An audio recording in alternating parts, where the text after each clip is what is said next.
ممكن سريعا كده اتكلم عن شيكابالا شويه. شيكابالا اخر رجل من جيل الموهوبين بتاع الكره المصريه. شيكابالا لمسته مختلفه، والله العظيم لمسته مختلفه. الراجل ده بيقدر من نص فرصه ان هو يطلع زمايله كلهم لقدام.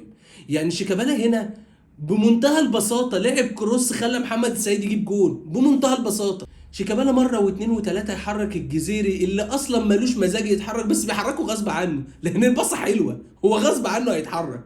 بعكس بقى لعيب زي ايشو، المفروض ان هو ناشئ وموهبه وطالع ان هو يعني من قطاع الناشئين بتاع الزمالك. بص كل بساطته، بساطته غريبه جدا وكمان قراراته اغرب.